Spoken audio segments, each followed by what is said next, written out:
It's Wednesday, 17 February 2021. I'm obviously at Delta Old Growth Grove Nature Trail here, about 45 miles east of the Eugene Springfield metro area, and about 2 miles from where the Holiday Farm fire started on Labor Day evening in 2020.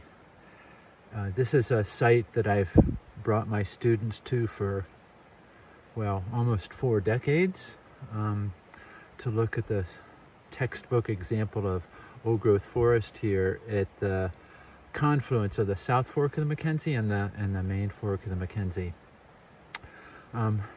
This sign survived the fire, this wooden sign and the little laminated sheet here, but that's about all. Here's what remains of one of these beautiful wheelchair accessible, horse accessible, mountain bike accessible bridges here that crossed one of the side channels. This is the main parking area where you used to park for the to hike the loop trail through the forest.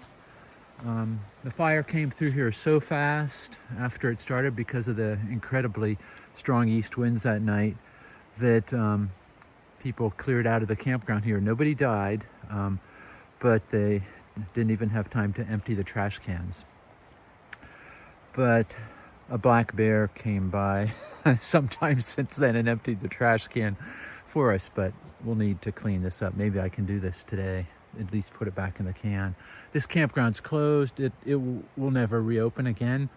There's just too many dead trees, too many hazards, and you know, if we cut the trees, then it wouldn't be a campground in the forest anymore. So that's okay. Forest fires are just one point on the big circle of life of a forest. It's not the beginning, it's not the end.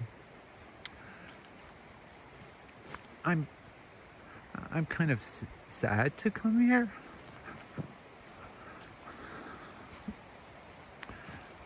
But I know the forest will be back. So this is the other main bridge, or one of the 3 bridges that were built here, 25 years ago or something like that, over another side channel here. These trees, these Douglas firs, are over 500 years old. The big ones here, it had a very well-developed canopy of, middle canopy of western hemlock and western red cedar, and a little bit of Pacific yew.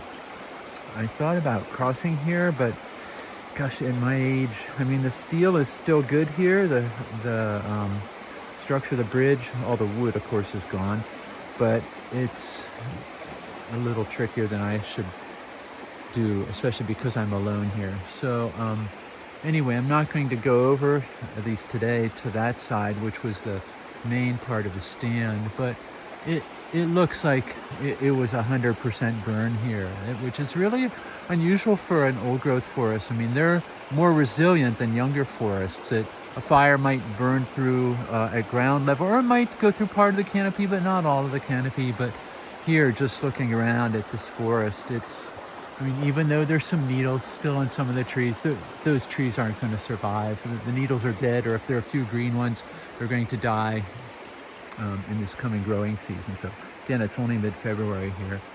You can see grass greening up along the side channel here. Flowers and so forth will be back here. It'll be interesting to see what happens on the forest floor here. But again, it's, you know, even though it's kind of hard to talk about, it's not the end of the forest. It's, you know, a new forest will come up here. You know, trees will seed in from somewhere nearby, and life will continue. I mean, life is continuing here. So just again, panning around, looking over towards the north wall of the McKenzie over there, and back towards the campground there and the entry sign that I showed at the beginning of this video. So life on the planet. This is all part of it. So the sad thing is, this fire was human caused, in the sense that it was a strong wind knocked trees down electric lines, and sparks started the fire. I don't think anybody's formally acknowledging that yet, but come on, there wasn't any lightning here, and it had to have started that way. So, okay, again, just about 2 miles west of the where the Holiday Farm fire started, and of course it blew west with the very, very strong east winds that night. Okay, all for now.